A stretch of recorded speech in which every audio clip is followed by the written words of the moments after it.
Always trust. We ask the question, what is needed in the world? Is that going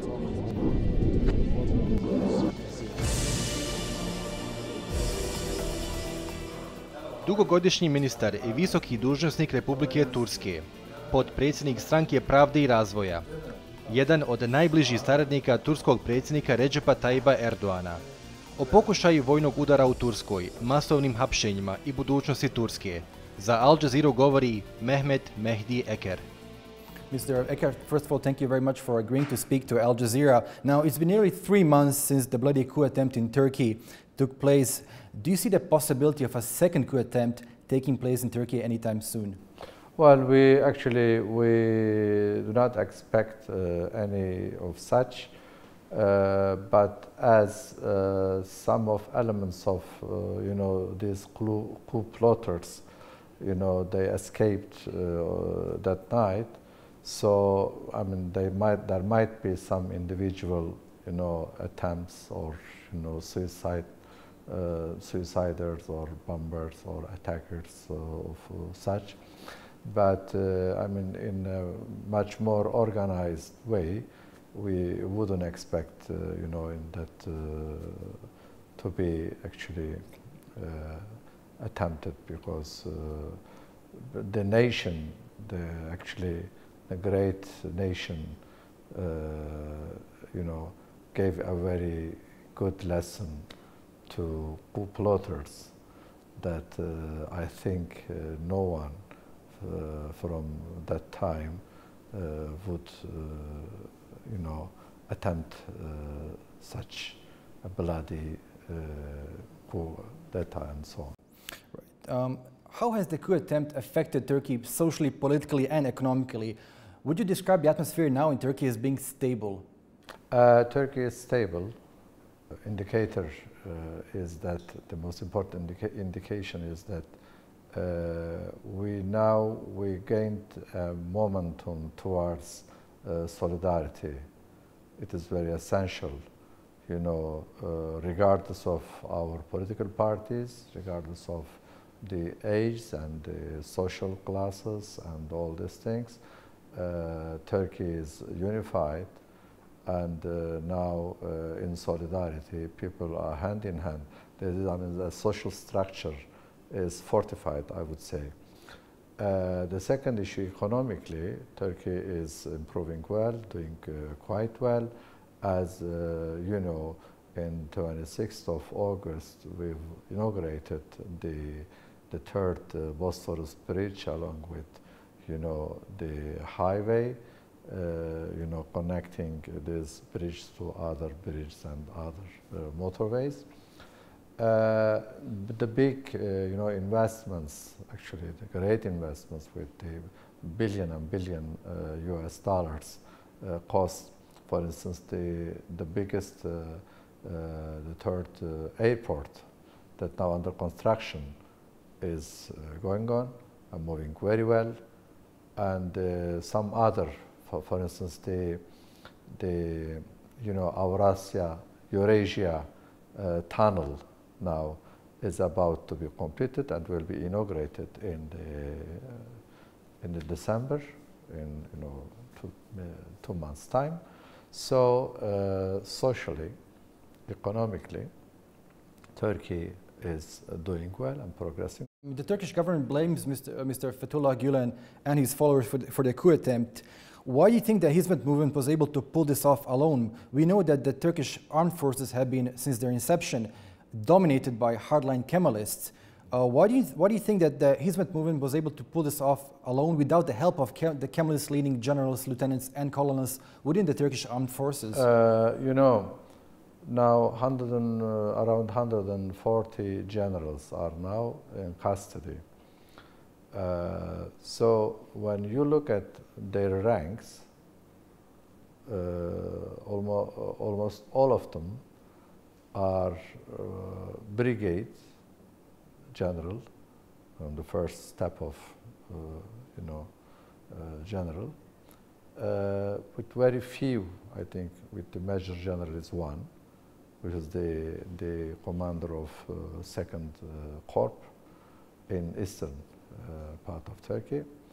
Why I'm saying it? Because you know, the Fethullah Gulen terrorist organization, they start recruiting students to army schools in 1980s. So when you look at the, you know, their rank and the period of time from let's say 80s to now, they reached to brigade general level, and very few of them is lieutenant general, which is normal, you know. In the past, we experienced, unfortunately, this is a fact in our history, we experienced some other military coups or coup attempts that done or led by, Turkish army. But in all those attempts, we did not witness that the parliament house is bombed. This is the first time in the history of Turkey. Or the presidential palace never been bombed. Or the headquarters of, special forces of, police department never been bombed by aircrafts. So the aim of this military coup, which is the bloodiest one that ever been happened in Turkey, the target was actually to collapse Turkey. It is not just to overturn or change the government or the administration, because they did not do it in that way. So if many more corps or many more elements of Turkish army would have actually involved in this attempt, then the result could have been much different. How did you not see it coming? I mean, the AKP government was very close to the Gülen movement. I mean, Mr. Ibrahim Kalın, who's the spokesperson for Mr. Recep Tayyip Erdogan, was a columnist for today's Zaman until about 4 years ago. How did you not see it coming? How did the Gülen movement surprise you in such a way? I mean, relationships, soured basically overnight from 2012 onwards, 2013. It is actually, this clandestine. The basic characteristics of this is based on secrecy. So they surprised you? Of course. I mean, you never, thought that somebody is, coming to mosque and praying in the same place with you, okay? The meaning of verbally, the meaning of Islam is peace. So the Muslim, individually, the one who, the other, give the peace and security to the others. So you, in the first layer, this clandestine,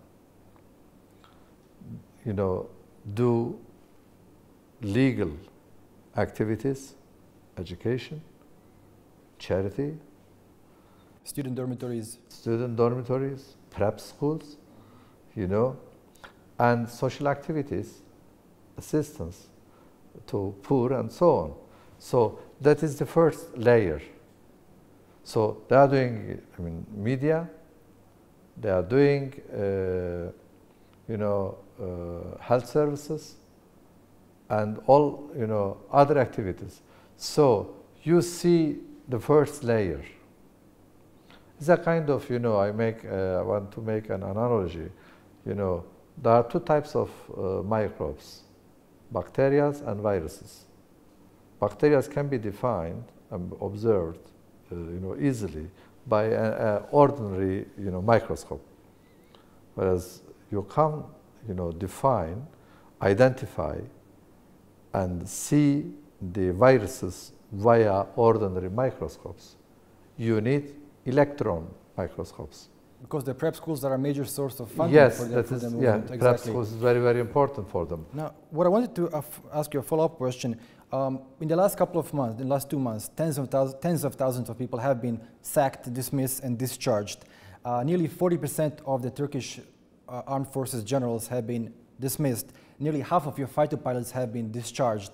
Is this a serious blow to the Turkish military, which is a very mighty military in the region? No, it is not. We've got more than 350 generals in Turkish army, and Turkish army is, consisting, let's say, around 700,000 people. It is quite a big one.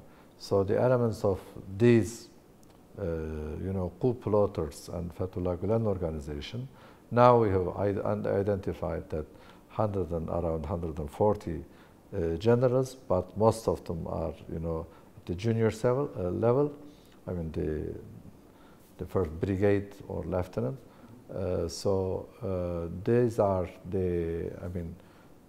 does not give any harm to Turkish army, as, despite the fact that the Second Corps that operates in the east and the southeast part of Turkey, the generals that are now detained for instance, in the province of Hakkari, around 7 generals, still, Turkish army is doing quite well in fighting against terrorist attacks, and now they are doing their job much more effectively, I would say. So Mr. Gülen has been living in the United States for quite some time now. If the United States government refuses to extradite Mr. Gülen, what measures can the Turkish government take? Will you, for example, consider closing down the Incirlik Air Base to the U.S. Army? The agreement of Incirlik Base is something different. So Turkey is a member of NATO, one of the most important element of member of NATO organization. So that's something different. We sure that Turkey is an ally and friend country of United States. So we have an agreement with the with the exchange of criminals with the United States. But we try to to convince them, to persuade them, to make them know and be sure that Fethullah Gülen is a leader of military coup attempt, coup plotters, and he's baking, all these, illegal activities, as we've sent and handed in, so many files, just more than 46, lawsuits been prepared for year 2013, 2014, that is led by Fethullah Gülen himself. So, including blackmailing, wiretapping, and money laundering. They are doing so many criminal activities. So it has all been actually now prepared legally, judiciary system worked on them, and now all these files and lawsuits handed into United States authorities. So President Erdogan personally talked to President Obama and Vice President Biden, informed by Prime Minister Yildirim. So what we expect that United States, at the end of the day, will realize that this man, this guy, the leader of terrorist organization, Fethullah Gülen, will give harm to the relationship between two countries, to allied and friend countries. Now, the United States and the European Union have been for decades almost obsessed with the human rights and democracy talk. However, when the coup attempt took place in Turkey, we did not see them rushing to condemn the coup attempt. We did not see any EU leaders coming to visit Ankara in the immediate aftermath of the coup attempt. Do you see the EU and US as being somewhat hypocritical towards Turkey? You know, it is true that we are disappointed by, you know, their reaction, which is very late. You know, remember what happened the terrorist attacks that happened in Brussels or in Paris or in any, you know, European cities. Turkey, one of the earliest, you know, react country to all these terrorist attacks. But when the same attacks took place in Ankara, nobody came? Yes, they react, you know, much more late, and we are disappointed because as Turkey defending democracy, human rights,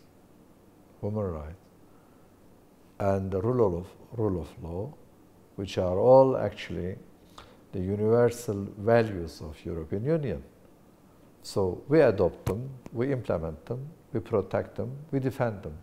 In defending all these values, 241 of our citizens, innocent citizens, are killed by coup plotters. The biggest, you know, human rights violation is killing somebody, killing some innocent people. So this is the most important human rights violations. So instead of protesting these human rights violations and, you know, protesting coup plotters, when you know, in the first reaction, when you say, well, what will happen to those who, coup plotters or suspected coup plotters, or those who are involved in, you know, coup attempts, what will happen to their human rights? What we are saying that, well, we want to make sure that Turkey is implementing a rule of law. Everything that is done is under the observation of human rights, the International Declaration of Human Rights. So it is open to all observations and anything and questioning. You say that you were, in a way, disappointed with the EU's reaction in the post-coup, in the aftermath of the coup attempt. Are you reconsidering joining the EU? You know, it is for us. Turkey, since has the land and territory in European continent geographically, and with many European countries, Turkey is either an ally in NATO, in security organization, or in trade or economical organizations such as OECD or any other organization. So we have millions of our citizens that are living in Europe, more than 5 millions, 3 millions only in Germany, and we have in other countries. So Turkey actually, culturally, is part of Europe. So we would like to be and stay a part of Europe. And it is not we who are going to just, easily leave this, agreement or break the agreement, because this was an agreement. It was signed by Turkey and by European Union members in, let's say, in 1963. But the issue is that some of, unfortunately, political leaders of Europe, not all of them, some of them, actually they fall in short sight. You know, they are not, you know, having really, you know, good vision for the future, because I believe Europe needs Turkey. Right. Turkey shares a very long border with Syria. Inside Syria, who does Turkey see as the bigger enemy? President Bashar al-Assad, ISIL, or the Syrian YPG group? And why is Turkey only now, 5 years into the war, intervening in Syria? It is, you know, it is not an issue of just comparing, I mean, one evil from, I mean, to another. You know, when somebody, you know, is doing criminal effects, you know, then they are the enemy of human being, humanity. Assad is bombing his own innocent civilian people, killed millions of them in, I mean, in the last 5 years. And it is all done in front of, you know, the whole international community. So he did it. ISIL, or we call it Daesh. Daesh is not giving harm only to the, let's say, to the people or living around, but to the whole humanity. But at the first, actually, step, they give harm to Islam, because they help and assist the idea of xenophobia in Europe and Islamophobia. I'm sorry to interrupt you, but they've been killing innocent people for quite a number of years already. Why hasn't Turkey intervened earlier? It is, you know, the issue is that Turkey tried diplomatic ways in an international community, tried to convince the international coalition, and all this, because the recipe that the proposal that Turkey authorities made today is now very well, I mean, understood that, I mean, that is the only way.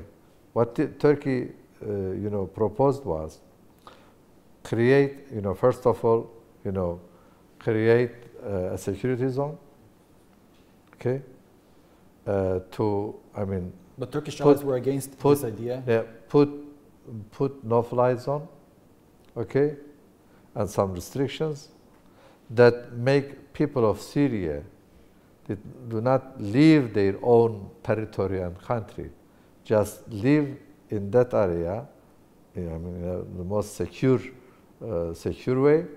So to secure their life, they stay there, and then let Syrian people, their own people, decide their future.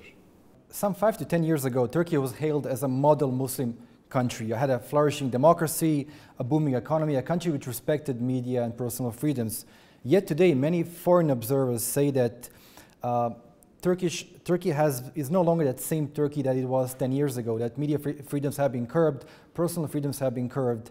Yet the AKP wins elections, they have electoral legitimacy. But do you see Turkey becoming an illiberal democracy comparable to, say, Hungary or Russia? Turkey, in almost, I mean, in the last 14 years, we've put, you know, opinion polls to in front of before electors 10 times, more than 10 times. And each time, our proposal, our program, our schedule, you know, is approved by the Turkish nation. So, and it is not almost 1 year from the last election. So it was done in November 2015. Now we're in October in 2016. So it is just black propaganda against Turkey. Turkey is Turkey. Turkey is not Russia. Turkey is not Hungary. Turkey is not any other country. Turkey is Turkey. And we have two periods in our history. The first is prior to 2002 and post 2002. You know, before 2002, post 2002.